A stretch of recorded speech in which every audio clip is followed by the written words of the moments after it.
Well, hello. I'm Janice Wheeler. I'm going to talk to you today about, are you struggling to find and retain good people? It's a very hot topic nowadays, so stay tuned. We're going to talk about that.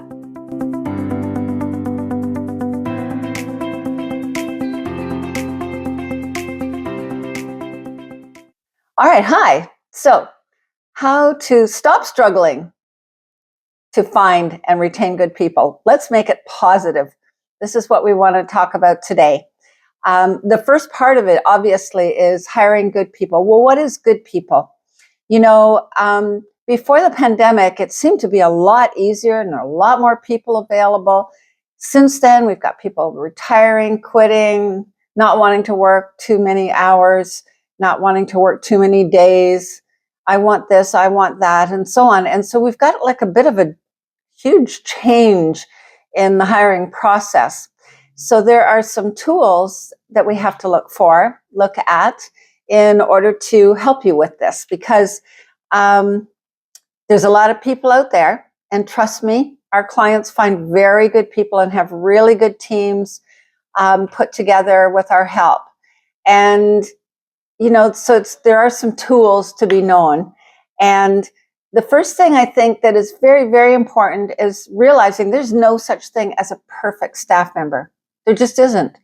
There are really good people out there, but the day you are the perfect boss and the perfect person is the day you're going to find a perfect person and a perfect employee, right? So since if you're like me, you're not quite 100% perfect, and that's the way it is. So what you want to find are employees that, fit in with your group and with your team.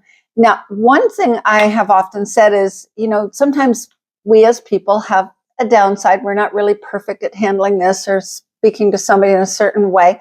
You want to actually find a candidate who has the abilities in the area where you have the not quite perfect abilities. And that way you're a better team because they can step in and help you and so on.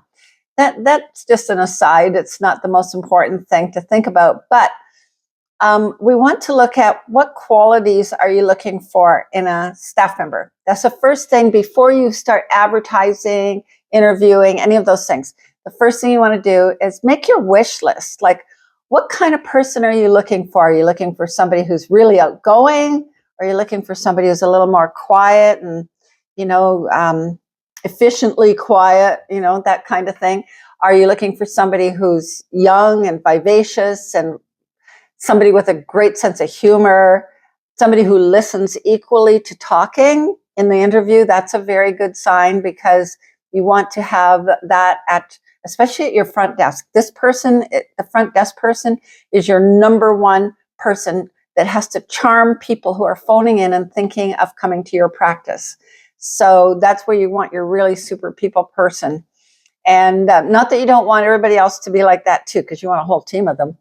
But I'm thinking about front desk, and they have to be like able to greet patients and talk to them on the phone. Oh, hi, Irene, how are you? That kind of thing, so that they really, make the person at the other end feel like that they're liked and that you know them and so on. So you want to make a list of what you're looking for. Do you want somebody older and more mature with a lot of experience? Sometimes they bring bad habits with them, though, so you're going to have to look at that aspect of it. But then you have the young ones who don't have habits yet, not office habits anyway, and that's a different ball of wax. You have to be able to create the person you want them to be in terms of how they deal with working and with people. So these are just things that you need to put together in your own mind and write down a list. In fact, we often say, make a sheet of paper, type it up with the different characteristics that you're looking for, like a list. And beside each item, you're going to put a box. And then you're going to make a bunch of copies. And each time you do an interview, after the person leaves, you're going to sit down with yourself and that list, and you're going to create a list for them. You're going to tick which boxes did that person tick. Sometimes they don't have the experience you want, so don't tick that box. Sometimes she wasn't dressed appropriately for the interview, or her hair's a mess and makeup's a mess. Sometimes She swears a lot. Like these are things you don't want. So, put down appropriate blah, blah, blah, blah, blah, blah, blah. And that way, at the end of the interview, you can now, while it's fresh in your mind, do the ticks on the box. And then for each person that you interview, do the same thing. And then you can, at the end, go, okay, I've got 5 candidates. So which one do I want to hire? Let's look at who ticked the most boxes, not who you loved the most, who chatted away with you the best necessarily, okay? Because they could have some real downsides. So this prevents gut hiring. We've done a lot of hiring over the years, and gut feelings are one of those things that you can fall prey to. Like, I really loved her, I just connected with her, which is good. That's a good quality. But on the other side of it, how many bad sides that you have no experience, and you need somebody who knows all about whatever profession you're in, because she has to take incoming calls and, from patients and handle all sorts of things. So you got to look and weigh these things out. Another thing is, after you make this list, you might want to do a little screening first. We tend to do that nowadays when we're looking at hiring. You get the candidates who phone in, or they send in their resume and you call them, or you have a call from them already, and you want to do a little screening for 3 minutes or 5 minutes before you book the actual interview and take up your time and them to come and see you, and you to book a time that they can see you in person. Do the screening first. It's very revelatory. You can actually eliminate some of the candidates right off the bat. And then the ones that you did like, then you make the interview with them. So that's just a little hot tip that we're finding very workable. If they phone in and start asking, how much do you pay? Do you pay overtime? Is there much overtime? Where are you located? What kind of holidays do you get?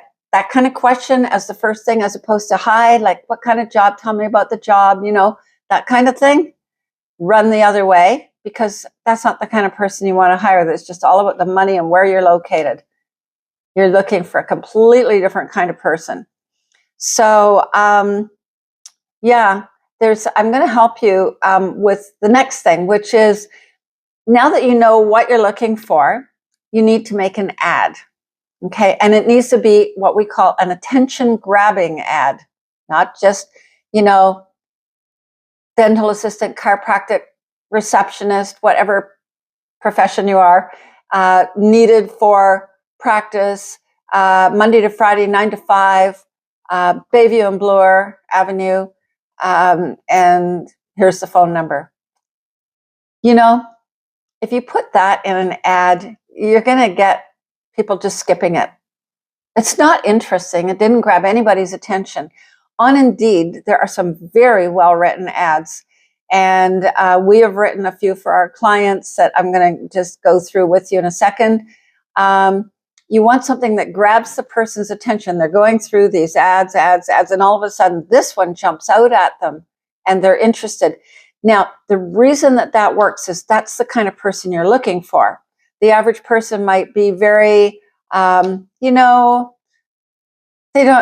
not the kind of person you want to hire. And so it won't even grab their attention. And you'll see why when I tell you what the wording is. So I'm going to read you the first one. This was written for a dental office in Ottawa, as you will see, but this one really worked. Dental administrator - join the practice that truly makes a difference. Helping patients achieve healthy, confident smiles isn't just what we do, it's who we are. Our modern, patient-focused dental practice in Ottawa is growing, and we're looking for an experienced dental administrator who takes pride in excellence, thrives in a fast-paced environment, and genuinely enjoys helping people. You'll be joining a highly skilled, supportive team united by one shared goal: exceptional care and an exceptional patient experience every single time. This is not a clock in, clock out position. Requirements: minimum 2 years dental administrative experience, comfortable and confident using AbleDent software, strong communication skills, languages preferred English, French, Arabic for that particular practice. So if you're an overachiever who wants to be part of something meaningful, not just another office job, we'd love to meet you. Please email your resume to apply. In your email, please include a short note telling us what great patient service means to you. Okay, so that's this thing that they send in, this statement about what they think great patient services is a really cute idea because it gets them to think about it and put down something, and you can see whether you like it or not. You have to sort of picture the kind of person you want to hire. What kind of ad or what could you say in an ad that would appeal to their characteristics? Okay, so put together an ad. There's a lot of things to consider when you're doing attention grabbing. Like you can actually, in Indeed, when you set up Indeed, you have to set up a company page first, and you can actually put a link to your website or to YouTube where you have a video of you and your staff talking about what kind of person you want to add to your team, because this is who we are and we're looking for somebody who fits in with us. So you can do things like that, and you can put in a link to your website where you have pictures of your practice, a tour, maybe on the front page you have a little video of yourself talking about your practice and what you're passionate about, which you should have. So there's a lot of tools. Here's another one that I wrote.